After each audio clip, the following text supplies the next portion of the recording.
Telegram के CEO Pavel Durov अब jail में है। फ्रांस ने इस रशियन बॉर्न बिलियनर को हिरासत में ले लिया है और हो सकता है फ्रांस उन्हें 20 सालों के लिए जेल में रखे और उन पर आरोप भी काफी सीरियस हैं।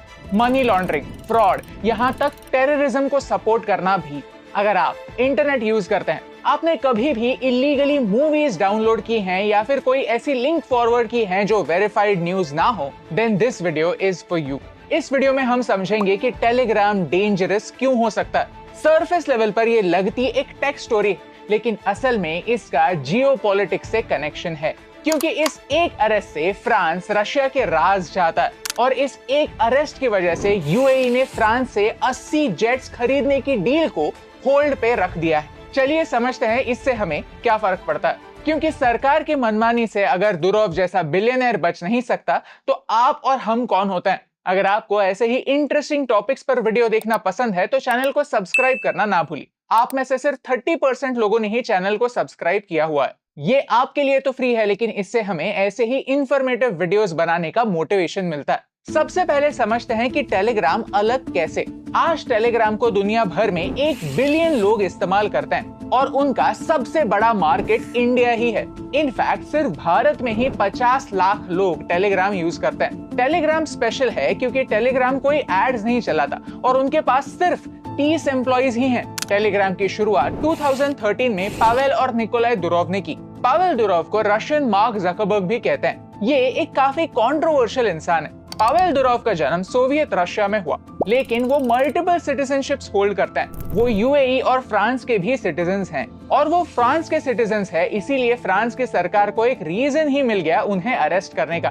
फ्रांस की सरकार मानती है कि टेलीग्राम लॉ एनफोर्समेंट यानी पुलिस के साथ कोऑपरेट नहीं करता। पावेल दुरोव की नेटवर्थ है $15 बिलियन, लेकिन फिर भी उनके पास कोई एसेट्स है ही नहीं। वो कहते हैं कि उनके दुनिया भर में 100 से ज्यादा बच्चे हैं, लेकिन उन्होंने कभी भी शादी नहीं की। टेलीग्राम दूसरे चैटिंग वाले ऐप से डिफरेंट क्या बनाता है? एक्चुअली डुरोव ने एक स्कीम निकाली जिससे यूजर्स क्रिप्टो करेंसी का इस्तेमाल करके फेक फोन नंबर्स खरीद सकते थे और उससे टेलीग्राम यूज कर सकते थे। यानी अगर आप कोई भी इलीगल एक्टिविटी करना चाहते हैं तो आपको आपका खुद का नंबर यूज करने की कोई जरूरत नहीं है। आप सीधे एक फर्जी नंबर खरीद सकते हैं, वो भी फ्रैगमेंट ब्लॉकचेन के साथ, जिससे आपको ट्रैक करना नामुमकिन हो जाए और फिर अपना काम हो जाने पर ये नंबर आप डिलीट भी कर सकते हैं या फिर फ्रैगमेंट की मार्केट प्लेस पर बेच भी सकते हैं। टेलीग्राम एड्स तो नहीं चलाता, तो ऐसे ही तरीकों से पैसे कमाता है। बेसिकली ये एक लूप होल है जो क्रिमिनल्स को एनकरेज करता है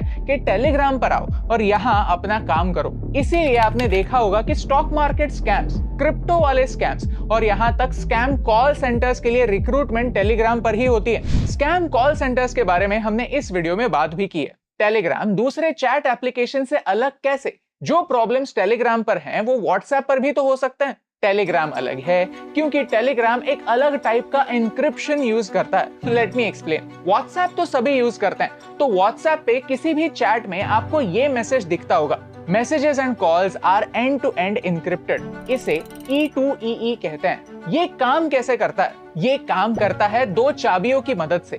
एक चाबी जो सेंडर के डिवाइस में होती है और दूसरी चाबी रिसीवर के डिवाइस में होती है। एन्क्रिप्शन को आप एक ताले के तौर पर इमेजिन कीजिए। जब आप व्हाट्सएप पर एक मैसेज टाइप करते हैं और सेंड का बटन दबाते हैं तो मैसेज लॉक हो जाता है। लॉक यानी आपका मैसेज कुछ ऐसे कोड लैंग्वेज में कन्वर्ट होता है, फिर वो दुनिया घूमकर अपने करेक्ट रेसिपिएंट के पास पहुंचता है। उसके डिवाइस में ही दूसरी चाबी होती है जिससे ये मैसेज नॉर्मल टेक्स्ट में कन्वर्ट होता है, ताकि सिर्फ वही इंसान उसे पढ़ पाए। एक बात समझिए कि बड़ी बड़ी टेक कंपनीज आपके डेटा की कॉपीज उनके पास रखती हैं। ऐसे डेटा सेंटर्स होते हैं, लेकिन E2EE में होता यह है कि उनके पास इनक्रिप्टेड यानी लॉक मैसेजेस रहते हैं जो आपके डिवाइस को छुए बगैर वो खुद भी पढ़ नहीं सकते।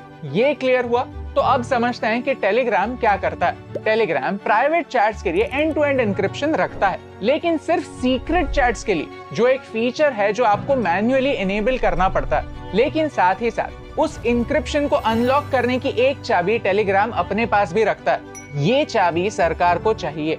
इसके बारे में और डिटेल में आप यहाँ पर पढ़ सकते हैं। लेकिन ऐसा एक डेटा सेंटर नहीं होता जहां सारा का सारा डेटा एक साथ होता है। इमेजिन कीजिए आपके एक मैसेज को छोटे छोटे टुकड़ों में बांटा जाता है और इस मैसेज का एक टुकड़ा होगा रशिया के मॉस्को में, दूसरा टुकड़ा होगा सिंगापुर में, तीसरा टुकड़ा होगा दुबई में। तो अगर FBI को आपका मैसेज पढ़ना है तो उन्हें एक नहीं 3 जगह पर रेड मारनी होगी, तो वो आपका मैसेज पढ़ पाएंगे। इस कॉन्सेप्ट को डिसेंट्रलाइजेशन कहते हैं। ऐसा लगता है कि फ्रांस की सरकार दुरोव को पकड़ने के बाद उसे सीक्रेटली एक ऑप्शन देगी, या तो 20 साल जेल में बिताओ या फिर हमें उस चाबी की एक कॉपी दे दो, ताकि हम नजर रख पाए कि कौन फ्रांस के बारे में क्या कहता है। फ्रांस इस स्टांस को जस्टिफाई ऐसे करता है कि अगर टेलीग्राम खुद अपने कंटेंट को कंट्रोल नहीं कर सकता, वहां होने वाला गैम्बलिंग, ह्यूमन ट्रैफिकिंग, पायरेसी और स्कैम्स रोक नहीं सकता, तो सरकार को इंटरफियर करना होगा। टेलीग्राम का ये किस्सा हमें सिल्क रोड की याद दिलाता है। सिल्क रोड एक डार्क वेब बेस्ड सर्विस थी जहां लोग ड्रग्स या वेपन्स खरीद सकते थे, जिनके फाउंडर को भी अमेरिका में अरेस्ट हुई थी। यानी एक प्लेटफॉर्म पर होने वाले क्राइम्स की सजा उसके फाउंडर को दी गई। ये हो गई टेलीग्राम की बात। अब समझते हैं भारत को टेलीग्राम से क्या प्रॉब्लम है। इवन भारत में भी टेलीग्राम बैन होने के चांसेस हैं। भारत में टेलीग्राम को बैन करने के 3 मेन रीजंस हैं। एक है स्कैम्स। टेलीग्राम पर एक्सटॉर्शन, गैम्बलिंग और शेयर मार्केट फ्रॉड होता है। सेबी ने इसी साल जुलाई 24 को एक stock market manipulation scheme identify की, जिसके थ्रू ग्रुप का एडमिन 20 लाख रुपए लेकर स्टॉक प्राइसेस मैनिपुलेट कर रहा था। प्लस भारत में कई स्कैम कॉल सेंटर्स होते हैं जो अपनी रिक्रूटमेंट्स टेलीग्राम के थ्रू करते हैं, जिनके बारे में हमने इस वीडियो में बात भी की है। मिनिस्ट्री ऑफ होम अफेयर्स के अंडर आने वाला Indian cyber crime coordination centre investigation कर रहा है। दूसरा रीजन है पेपर लीक्स। इस साल नीट की कंट्रोवर्सी में यह सामने आया कि टेलीग्राम पर कई बार एग्जाम के पेपर्स लीक होते हैं। UGC NET 2024 paper leak, NEET UG 2024 paper leak, MPPSC paper leak, UP police exam paper leak, CISCE standard 12th chemistry paper leak. ये तो कुछ ही एग्जाम्स है जिनमें टेलीग्राम पर पेपर लीक्स होने की खबरें आई। और तीसरा रीजन है पायरेसी। टेलीग्राम पायरेसी के लिए नंबर 1 सोर्स है। भारत में कोई भी मूवी या सीरीज आते ही टेलीग्राम पर लीक हो जाती है। टेलीग्राम पर एक ग्रुप में 2 लाख लोग हो सकते हैं, तो ये पायरेटेड मूवीज ज्यादा से ज्यादा लोगों तक पहुंचने में हेल्प होती है। हिंदी HD मूवीज नाम का एक टेलीग्राम चैनल था जिसके पीक पर 2 मिलियन फॉलोअर्स थे। ग्लोबल मीडिया इंडस्ट्री हर साल 39 बिलियन से लेकर 95 बिलियन डॉलर्स पायरेसी की वजह से खो देती है। इस साल मुंबई पुलिस ने BJ टेक नॉलेज नाम का एक टेलीग्राम ग्रुप शट डाउन कर दिया। इसके अगेंस्ट डिज्नी ने कंप्लेंट दर्ज की थी कि वो हॉटस्टार पर आने वाला कंटेंट पायरेट करते हैं। ये चैनल 300 रुपए लेकर लोगों को पायरेटेड कंटेंट बेचा करता था और इसके 5000 एक्टिव पेइंग मेंबर्स थे। यानी अब पुलिस भी पायरेसी के अगेंस्ट एक्शन ले रही है। तो अगर आप गलती से या जानबूझकर ऐसे पायरेसी करने वाले चैनल्स का हिस्सा हैं, तो अभी के अभी सुधर जाइए, नहीं तो आप पर भी केस हो सकती है। लेकिन टेलीग्राम के फाउंडर को अरेस्ट होना सिर्फ एक टेक स्टोरी नहीं, ये एक जियोपॉलिटिकल स्टोरी भी है। फ्रांस के प्रेसिडेंट इमैनुअल मैक्रोन कहते तो हैं कि इस अरेस्ट का कोई पॉलिटिकल कनेक्शन नहीं है, लेकिन अगर कनेक्शन नहीं है तो एक प्रेसिडेंट को क्लैरिफिकेशन देने की जरूरत क्या है। फ्रांस कहता है कि दुरोव के अगेंस्ट ऑलरेडी एक अरेस्ट वारंट निकाला गया था, लेकिन सरप्राइजिंग बात यह है कि अगर दुरोव को यह पता था कि फ्रांस उन्हें अरेस्ट करने वाला है, तो वो फ्रांस गए ही क्यों? वो तो अजरबैजान से अपने प्राइवेट जेट से लौट रहे थे और पेरिस बस कुछ ही समय के लिए रुके थे, जहां उन्हें अरेस्ट हुई। इंटरनेट पर ऐसी खबर फैली कि उन्हें हनी ट्रैप किया गया है। जूली वाविलोवा नाम की एक एजेंट ने उन्हें फ्रांस बुलाया, लेकिन ये बस एक वाइल्ड थियरी है। इंटरेस्टिंग बात यह है कि रशिया चाहता है कि दुरोव फ्री हो जाए। अगर दुरोव अपने डेटाबेस का एक्सेस फ्रांस को देता है, तो इसका मतलब टेलीग्राम पर रशियंस का जो सारा डेटा है वो भी नेटो के हाथ लग जाएगा।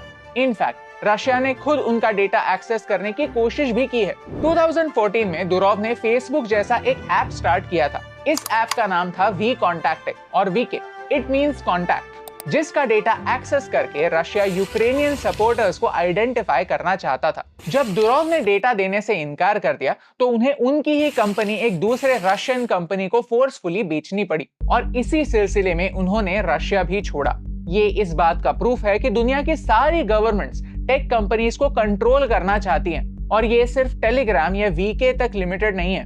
मेटा ने भी ये कंफर्म किया है कि बाइडेन की सरकार ने कोविड के समय उन पर कई रिस्ट्रिक्शंस लगाए थे ताकि वो कोविड रिलेटेड कंटेंट सेंसर करे। आज रशियन स्टेट डूमा चेयरमैन कहते हैं कि इस अरेस्ट के पीछे अमेरिका हो सकता है। आपने नोटिस किया होगा कि सारी बड़ी टेक कंपनीज अमेरिकन कंपनीज है। टिकटॉक इकलौता ऐसा सोशल मीडिया प्लेटफॉर्म है जो पॉपुलर भी है और नॉन अमेरिकन कंपनी भी।